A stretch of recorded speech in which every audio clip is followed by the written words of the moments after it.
The name on the front is a hell of a lot more important than the one on the back. Doesn't anyone notice this? I feel like I'm taking crazy pills. But it ain't about how hard you hit. It's about how hard you can get hit and keep moving forward. Wham! Kazap! First try. Why so serious? He's a fast killer. I love the smell of napalm in the morning. I'm drinking. I've been drinking green tea all goddamn day. I don't know. I have a bad feeling about this. Hello, everybody. You are listening to the Good Day for a Movie podcast. We are brought to you by GD4GD. So head on over to GD4GD.com and buy some dope gear because 10% of every sale gets donated to their nonprofit partner, which is currently the Pink Agenda. It's a nonprofit focusing on raising money for breast cancer research, and that goes all the way to the end of 2020 if that ever comes. I don't know if it will at this point. They've got some really cool stuff, so go check it out. I'm your host, Jacob, and alongside me, as always, Tate. Yo. And listeners, this might be a little bit of a contentious episode because our anonymous third co-host has been being a real big pain in my ass ever since I showed up here at the studio. He's in a very argumentative mood right now. I will make sure to do my best to get the punch on mic so you can hear it, but it might happen today. No. It might happen. We'll see. He won't. He's got Jacob on edge, you know. I do. Got Jacob right where he wants him. I did push him a little too far. He's being a little bitch. Got him. What I think he's feeling a little feisty too, though, is because it's his pick. I think he's got a little bit. It makes it worse because it's his pick. So who knows what we're gonna watch? We've gotten a terrible movie and a really good movie from. So terrible. We'll movie. see. What's your freaking movie? I am going with a movie that could really set Jacob off. Oh, boy. But I did see that he watched Princess Mononoke recently, so maybe not. It's a Hayao Miyazaki film. Ooh. Howl's Moving Castle. I'm assuming HBO Max. Yeah. HBO Max. Yeah. Like a lot of his famous, most popular ones are on HBO Max right now. I think all of Studio G's films are on HBO all of them? Max. Yeah. I just watched Totoro the other night, and that was pretty good. All right. Well, do you know anything about it? Just that it's Hayao Miyazaki, Studio G. Is that like Spirited Away type stuff? Yeah, Spirited. Same okay, guy. because I was gonna say it looks the same, but he's a pretty creative guy. His creativity goes off the walls. Let's get into this. Let's watch this. Hopefully, it'll put me in a good mood. It's exactly 2 hours. Perfect. All right, let's get into it.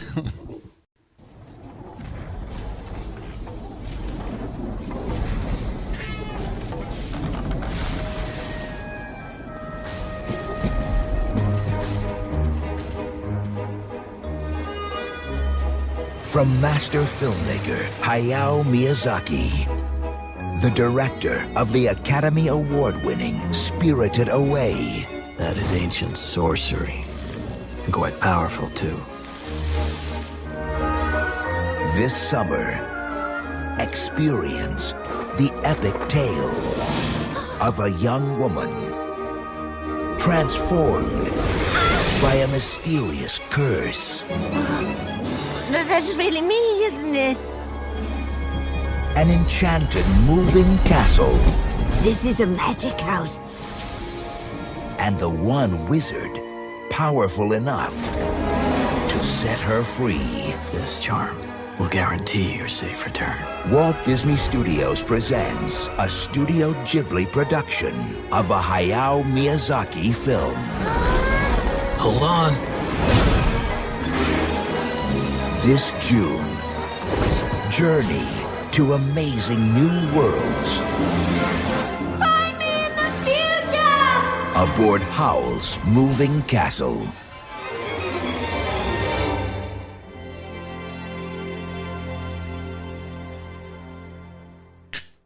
All right, folks, we are back. I certainly enjoyed the movie. I don't know if it was my favorite movie I've ever seen. I didn't like it nearly as much as Princess Mononoke, but I did enjoy it a fair amount. I'm going to throw it right over to you. It was good. I liked it. I like his movies though, but I guess I should say that I'm just recently branching into his movies, so now I can say I'm liking his movies, but before coronavirus, I had only seen Spirited Away. But he's got more for you to get into. I think in relationship to Princess Mononoke, this one's plot was crazy. He's like, either that guy is just, his creative juices are flowing in a totally different way, or he is hitting some drugs, because some of that stuff is crazy. The amount of creativity and imagination in this film was insane. Insane. And I think in his kind of films in general, they're very, very creative, and but this one seemed way more out there. I mean, it's been a while since I've seen Spirited Away or Princess Mononoke, but it seems like, from what I remember, that this one was way more like, just like childlike almost, with a kid's imagination behind it. One interesting thing that I did see in a quick Google was that it is based off of a 1986 British novel. And the novel is called Howl's Moving Castle. And it's from a series called Howl's Series, I think. Really? Yeah. So that's interesting. That's what I think why it, like, where it took, when like the first couple scenes when you're like, oh, this looks like it's taking place in Germany. And like a lot of the accents were for the most part British. I have a feeling that that's why it was that way.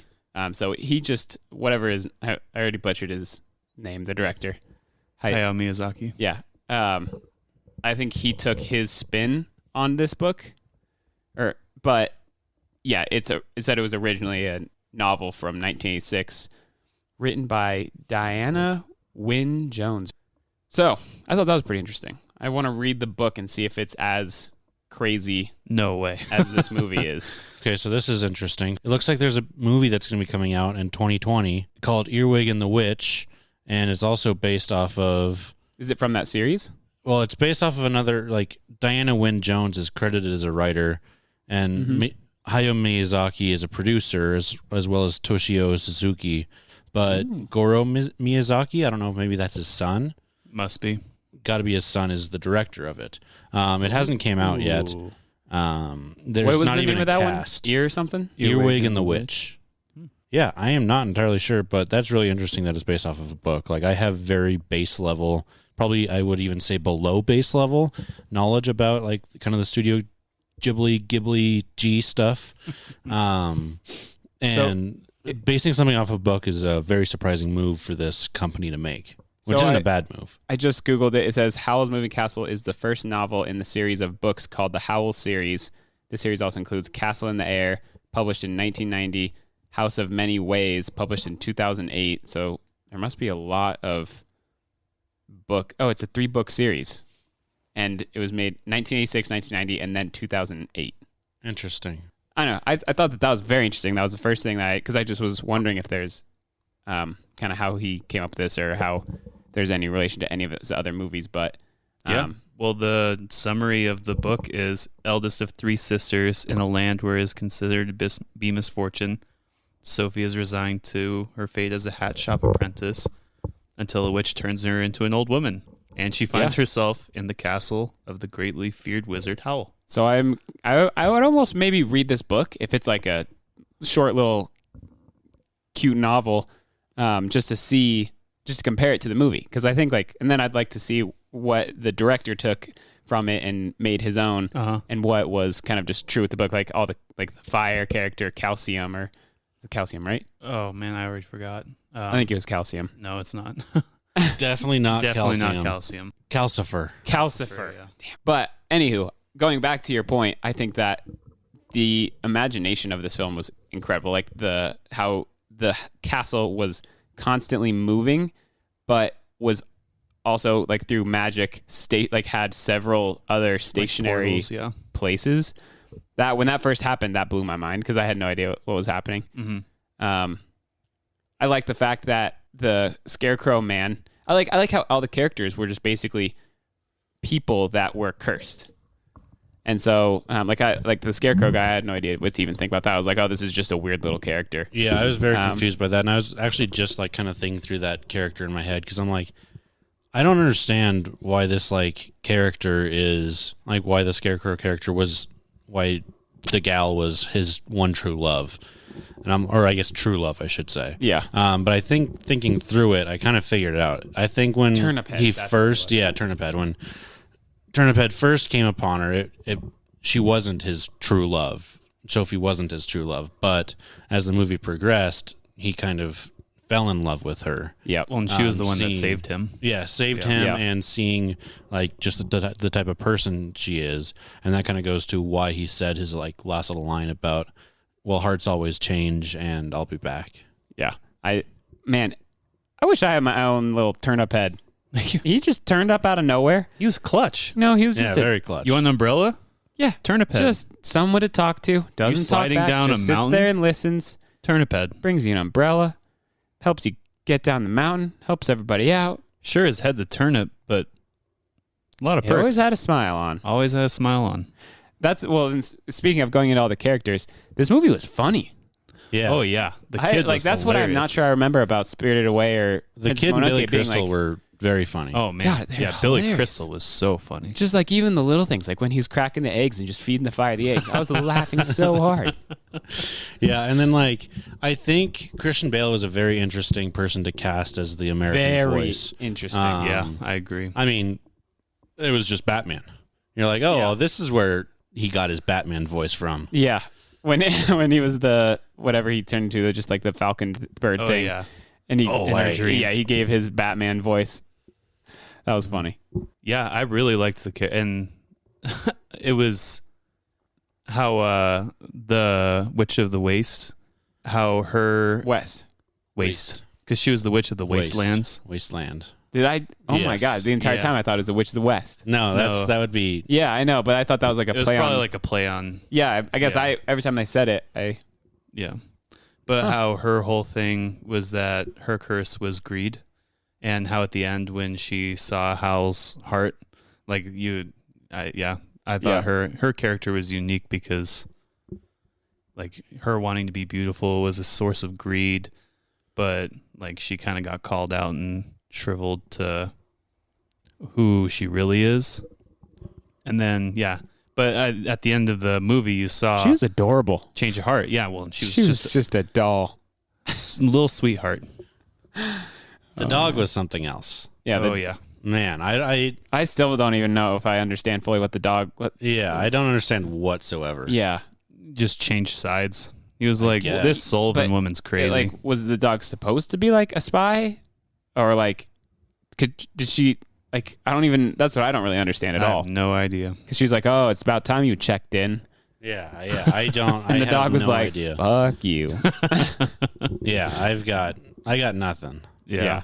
That was kind of wild. I probably wouldn't adopt that dog. It was very strange. No, and it no, made that dog's weird gonna wheezing die. noises. Like He that thing has had- asthma. Yeah. He had good commitment. He was all in. was committed, but you have to carry. Apparently, he's Yeah, he doesn't go up heavier steps. than. Yeah, he looked about 50 pounds. Oh, he looked like 150 pounds. Okay. She was I guess struggling. This brings me to one of my questions. So you know how like throughout the film, or after she got transformed into the old lady, you know, at like kind of random points where her body wouldn't be as old, and like she wouldn't have as much of a hunch, or she'd still have gray hair, or like she'd have slightly less wrinkles, or she like her voice would kind of slowly change back to her normal voice. Yeah. But then it'd go back to like she was going kind of in and out of that.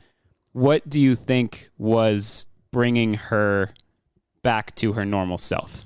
See, that's interesting. The prince was true love, and it was Sophie. Howl was true love, and it was Sophie. Calcifer indirectly was true love and Sophie. Howl's just heart. I thought they was said at the taken end from that Howl found the Witch of the Waste said Howl found his true love. Yeah. And then that's how she brought up that. No, they were just in wasn't- love. That wasn't. that how wasn't like he was cured. like They just figured that's out. not what's like Okay. destroyed his curse or whatever you want to call it. But no, it was I think for Howl it was just that he ate that star. Super weird. even. Man, if I saw this Yeah, movie when I first was tripping, reaction. I probably would have freaked out a lot. But he ate the star, and then that took his heart. And I remember like his whole curse was that he didn't own his heart, or like he didn't have his heart. So I think she just gave it back to him. I don't think it was like a princess kiss. And or like something I think like that. if you want to like draw an analogy for it, or like maybe like the reasoning behind it is that she wasn't a selfish person, and so instead of keeping his heart, he let him have it, like the other witch would have done. The other, like the witch of the waste, would have just kept the heart. The adorable witch of the waste. The very fat witch of the waste would have just kept it. Hey, while she was the most improved player. he needed a selfless person to give him his heart back. Yeah. Yeah. But So going anyway, back, you can like, continue on. Yeah. For Sophie's, it was a question mark. That's where. So I'm just saying, like, I couldn't. The only thing that could come to mind for me is that her whole personal deal seemed to be her seeing herself as beautiful, and in her sleep she can't see herself. That's what I was going to say. So she's normal, but when she's conscious, she's not beautiful. I think that's a pretty good take on it. I wasn't even thinking about that. Yeah, That, for and some so reason, like didn't cross my mind. it's but like the more she thought, like stopped thinking about what she looked like, the more she would go back. Yeah, the more she felt like, Because like any time that like there was a high pressure situation, she wasn't this old, bent up, back hurting lady. Yeah. So almost like her kryptonite was her self-conscious. Yeah. Her self-consciousness towards herself. What was your answer? So my answer I was thinking was, well, at first I was thinking throughout the movie that it was love. Like I wasn't convinced that she loved anybody, but she like fell in love with Howl, and every time that she like really was like in a passionate, like when he was in the room and she was like for some reason really passionate about something, she seemed to like be more straight up. But then there were other times, and like when he would go away, like she'd kind of go back to herself. So that's one thing that I thought. But the other one was I remember early in the movie, the lady, her friend that like worked at the coffee shop was like, you don't ever do anything for yourself. You need to like start doing things for her yourself. Sister. That was her sister. That was her sister? Yeah, at the bakery. Oh. Over my head. Right over. I was just like, oh, who's that other girl? Yeah, that was her sister. Okay. Well, I think that it could be that she... Did you know the blonde one was her mom? I did piece that one together. Nice. Yeah. Wow, her mom was the worst. Yeah, bad mom. But I think that it could have also been the fact that she, like, well, I guess in the same way as that she, like, felt she was in love with him, but she was finally doing things. Like when she was cleaning, I think, it was starting to improve her body, but she was just doing things for herself that she wanted to do. And it was because I think she wanted to help Howl, but it was decisions that she was making for herself. My question was, if you were to try and, if you had one word to describe Hayao Miyazaki's work, what Yeah, would you say? my one word would be unique, because I've really never seen anything like what he does. Yeah, this gets into one quick question, which I had at the beginning. So this is an anime. What is there a genre for like him? This is just or an there, like- animated film. Yeah, but I guess like and just in the but same it's not vein anime. as no. So anime is like a different type of animation. This like is a different way of yes, that you draw? It's kind of everything, different way you draw it, and like different even type of storytelling. I think I'm kind of speaking out of my rear end right now, but I'm pretty sure at least. And so this is more in the vein of a early Disney animation, because this is all hand drawn. Yeah, it is incredibly impressive. But yeah, so and but okay, I was yeah, just so wondering. I think that's like you kind of really. I don't have a categorize this. definition for animation. I think I just Googled it, and apparently anime is just short term, or like short for animation. But I agree with you. When I think anime, I think like Dragon Ball Z. And yeah, you think a very specific.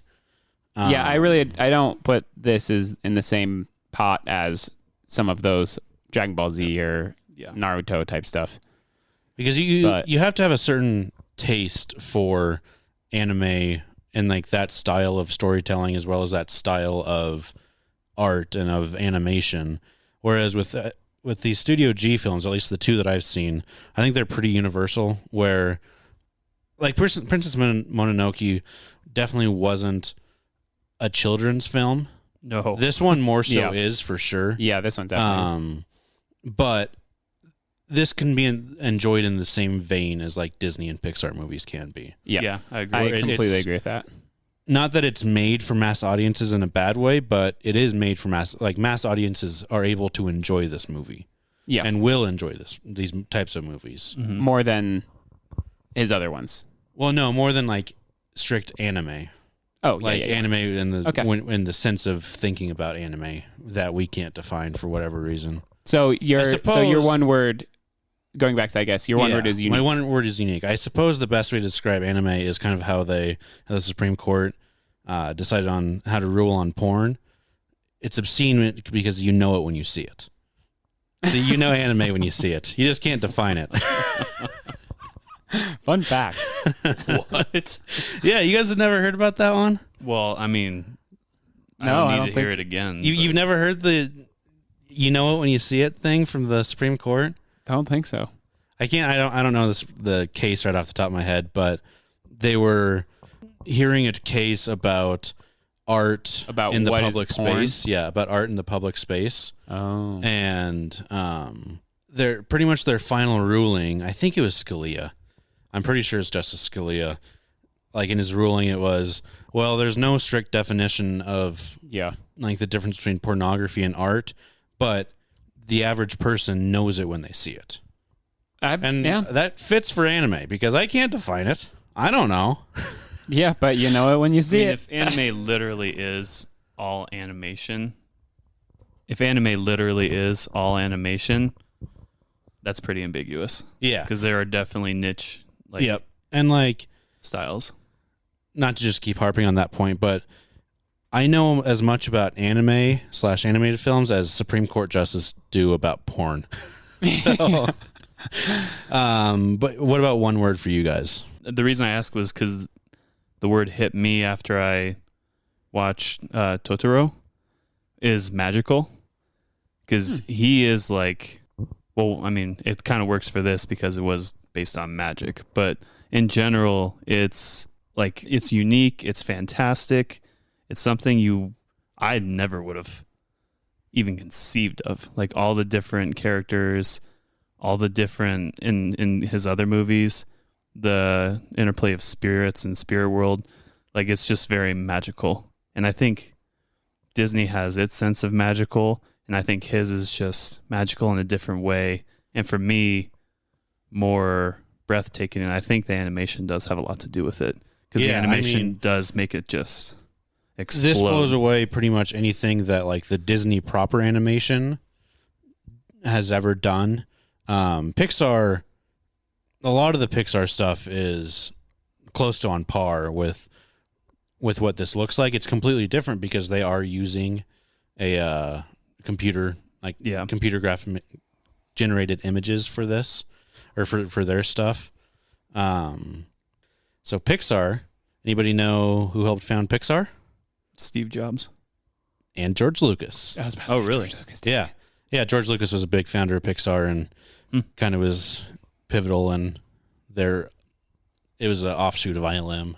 I'm still stuck on my one word. This is like, it's moments like these where I kind of wish that I had a better vocabulary, because I feel like there's a lot of words that come to mind, like what we've said, imaginative, creative, artsy, all these things. And so if there is a word out there that combines all of those things, and but I think like you also have to include unique, because there's a lot of artsy films, or there's a lot of just kind of imaginative films. But I do think that there isn't really any comparison for me to any other film that is like his. So I don't really know if I can nail down a single word, but we'll maybe come back to that at some point later. I think so. Like, I think you're answering a different question than what asked, or at least what I answered. What I answered from was, what is the first word that comes to mind if you have to describe it? Oh. And so mine was unique, but I think if you are looking for a word to describe the entireness of I thought it was films, for like of his style. I would go with fantastical. And I think you touched on that because I think fantastical is a good word because it sounds made up. But also, I think it does encapsulate everything that Studio G is kind of about because it is unique storytelling. It is beautiful to look at. It's like things that you've never seen before. Yeah. So there's my answer for both of those. Yeah, I think does he do the drawings? He did. He did? Mm-hmm. Or is he, I looked it up, yeah. Okay, because I was going to say, I was like, if he doesn't do the drawings and he just does the story, like you're saying, yeah, then my word would probably be something along the lines of storytelling. But if he also does the drawings, then he's just an overall art god. He said he believes that hand drawing on paper is the fundamental of animation. So he preferred to do thousands of frames for his movies. He's just a purebred. He's like your just go-to like prize-winning golden retriever of art. Yeah, he's a purist for sure. Yeah, through and through. That's really impressive that he does the art too. So, he's impressive. Well, I think we've touched on it. But my last comment, because I do art, his drawings are incredible. Like, if you don't like the movie, if you don't like the characters, if you don't like the story, you can't deny how breathtaking the animation is. Knowing that it's hand drawn and hand colored and everything. Yeah. Because even he never misses like clouds moving and the flowers going in the wind. The detail is incredible. And I think it was more incredible in Princess Mononoke than in this one, but this one was different. So they were both incredible. Like, all of like the kind of lighting type of stuff really stood out to me. Like when she lit the candle from the dark to the light room. Awesome. I liked how also like weirdly I thought that for all the detail going into all of the drawings, Calcium guy, what is his name? Calcifer. He was so basic. Yeah. He was just like circles for eyes, just a little mouth. And he almost seemed like a kid was drawing him compared to all of the other drawings and like people that were characters. But Miyazaki does that. Like, I thought that was funny. All right, let's move into some scores. Here are the aggregators' scores. IMDb 8.2 out of 10, Rotten Tomatoes 87%, and Metacritic 80%. I'll go ahead and give my score first. I am giving this one just a straight 80. Like I said, it didn't keep my attention quite as much as Mononoke did. An 80 out of 100 is a very good score. That's a movie that anybody should watch. I think like we've said, it's beautiful. It is a good story, even if it kind of maybe drags in a few parts. But I really enjoyed this movie. Tate. Yeah, I think I am going to be right in that same ballpark because I think it doesn't beat Spirited Away or Princess Mononoke, but it was really good. So I guess I just like trying to take those things into account. I think I'm going to stick in that same ballpark, and I'm just going to go also with an 80 out of 100. And I think it's because where it really hit for me, like to me, the story wasn't as impressive. And I think, I'm almost glad to hear that it was a book because he just sounds like he just kind of took the story from the book and made his artistic visual experience of it. So I wasn't as impressed with the story. I was more impressed. I guess there were creative parts of the story. Like that's where I want to know what was from the book and what was from him. Because like the henchman, I thought like that reminded me a lot of Spirited Away. I loved how creative the story was, but the story plot and like the storyline wasn't too into. I was mostly just into the visuals and the imagination of it. So I'm going to stick with an 80. Yeah, I had Totoro at an 80. So, and I was thinking, I was kind of giving it a hierarchy too. Spirited Away, definitely 1. Mononoke 2, Totoro 4, Howl's probably a 3. I'd probably put it at an 8.6 just to be able to round it up to like a 4.5 because it's like a low 4.5, high 4 out of 5 Your stars. scale is just one of the most bizarre I'm so confused. things I've ever heard. There's so many scales out there. I think it's an 8.6. Yeah, and you use 80 of them. Whatever works for you. Yeah. Whatever floats your boat. All right, so that's an average of 82. Pretty good movie. Last comment. Did you guys like Howl? No, I mean, Because I don't know if I really liked Howl. I also don't think we really got to know Howl that much, which was fine with me, I guess. But yeah, because I really liked the kid. I really liked Sophie. I really liked the Calcifer. I really liked all these characters.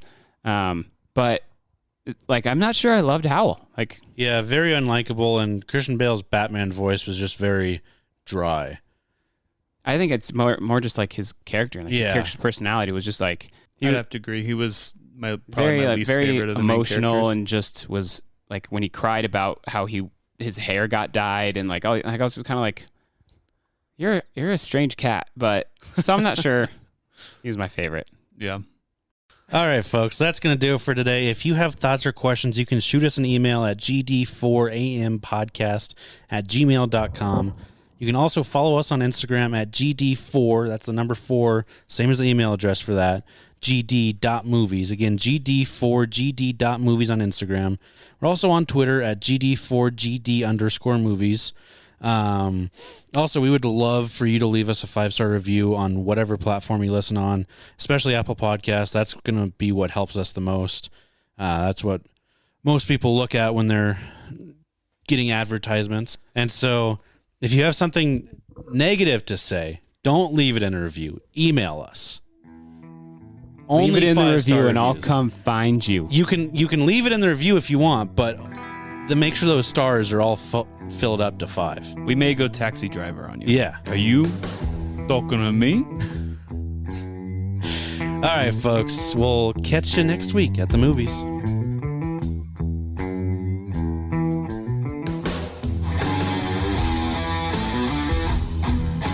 When you come to the end of the line with a buddy who is more than a brother and a little less than a wife, getting blind drunk together is really the only way to say farewell.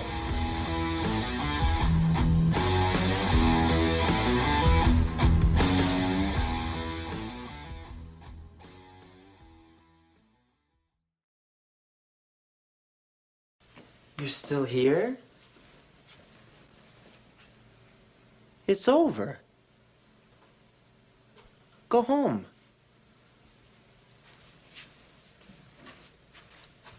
Go.